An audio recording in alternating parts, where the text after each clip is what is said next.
আসসালামু আলাইকুম প্রিয় অষ্টম শ্রেণীর শিক্ষার্থীবৃন্দরা, তোমরা কেমন আছো? আশা করি আল্লাহর রহমতে সকলেই ভালো আছো। আজ তোমাদের জন্য ক্ষুদ্র সঞ্চয় ভবিষ্যৎ গড়ি চতুর্থ অধ্যায় থেকে আমি আজ 4 নং রচনামূলক প্রশ্নটি সমাধান করব। লেকচার গাইড থেকে 198 পৃষ্ঠা।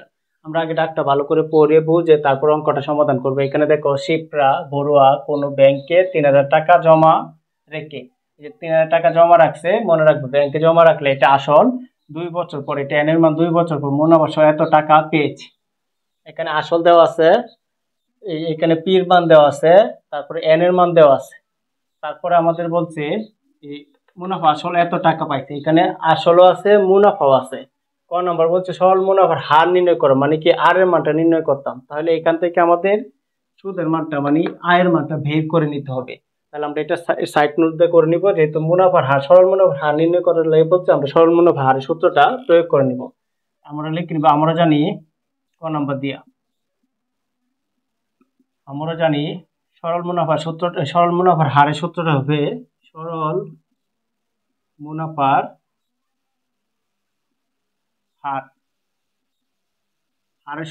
হারের সূত্রটা হবে, যেটা চাইবে এই চলকটা এখানে নিয়ে আসতে হবে, পরে পিএন। তারপর আমরা এখানে সাইড নোট দিয়ে ব্যাখ্যাটা দিয়ে দিব, প্রত্যেকটা মানে আমরা এখানে উল্লেখ করতে হবে। এখানে দেখো, এই যে মুনাফা সহ, এখানে কিন্তু মুনাফা আসলকে তুমি দুই ভাবে প্রকাশ করতে পারবা, সি দ্বারা প্রকাশ করতে পারবা, আবার এ দ্বারা প্রকাশ করতে পারবা। তাহলে আমরা এখানে লিখলাম মুনাফা আসল, এটাকে আমরা এ দ্বারা প্রকাশ করলাম। এর সমান সমান কত দেওয়া আছে? 3400 টাকা। তারপরে আসল দেওয়া আছে কত? আসল পি দেওয়া আছে কত? এখানে দেখো এই যে 3000 টাকা, 3000 টাকা দেওয়া আছে। এখন আমরা যদি এই যে মুনাফা আসল থেকে আসলটা বাদ দিই, এখানে দেখো মুনাফা আসল আছে, মুনাফা আসল থেকে আসলটা যদি বিয়োগ করে দেয় কি থাকবে? শুধু মুনাফাটা। এখানে লিখবো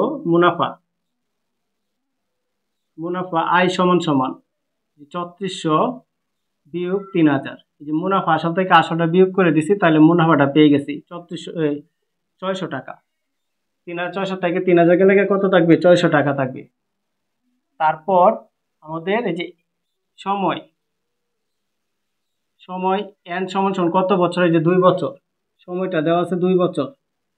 তারপর আমাদের আর এর মানটা, মুনাফার হারটা বলছে বের করার জন্য, মুনাফার হার আর সমান সমান এটা বলছে বের করার জন্য। এখন আমরা মানটা বসাই, ক্যালকুলেশন করলে উত্তরটা হয়ে যাবে। আয়ের মানটা কত? আয়ের মানটা আমরা বের করছি 600। পি এর মানটা কত? যে পি এর মানটা 3000, এখানে লিখবো 3000। পি এর সাথে এন লাগানো, তার মানে গুণ সম্পর্ক। এন এর মানটা কত? 2 বছর, এই যে 2 বছর। তারপরে আমরা এই যে 600 যে কথা উপরে এবার রাখবো, 3000 সাথে 2 দিয়ে গুণ করলে কত হবে? 6000 হবে। তারপর আমরা এটা ভাগ করে নিব। ভাগটা করে নিব হচ্ছে উপরেটা আগে তুলবা, পরে ভাগ দিয়ে নিচেটা তুলবা। এটা ক্যালকুলেটর অবশ্যই করে নিবা। এই যে 600 ভাগ 6000 আমরা পাই 0.1। আমরা 0.1 পাই। এটার সাথে অবশ্যই তুমি হার, এই যে পার্সেন্টটা বের করে, যে আর এর মানটা মুনাফার হার বের করতে গেলে অবশ্যই 100 দ্বারা গুণ করতে হবে। 0.1 এর সাথে 100 দ্বারা গুণ করলে হবে 10%। আশা করি তোমরা খ নং রেকর্ডটা বুঝতে পারছো। প্রিয় শিক্ষার্থীবৃন্দরা, এখন খ নং রেকর্ডটি সমাধান করব। এখানে দেখো খ নং রেকর্ডটা কি বলছে? 3000 টাকা একই হার চক্রবৃদ্ধি মুনাফায় জমা রাখলে 2 বছর পর চক্রবৃদ্ধি মূলধন কত হবে।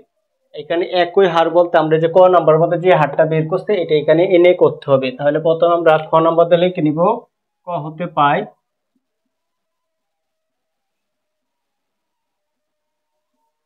পাই মুনাফার হার, আর ইকুয়াল টু আমরা কত পাইতাম? 10%। তারপরে এখানে কি বলছে? আমাদের চক্রবৃদ্ধি মূলধনটা বের করার জন্য। তাহলে সূত্রটা অবশ্যই লিখে নিব। আমরা জানি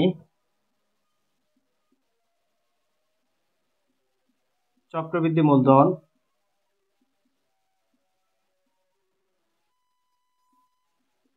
সি সমান সমান পি ইন্টু 1 যোগ r whole to the power n. এখন এখান দিয়ে আমরা সাইড নোটটা লিখে নিব। এখানে যে চলকগুলো আছে এই চলকগুলো বসিয়ে নিব। সি সমান সমান পি সমান সমান এন সমান সমান আর সমান সমান।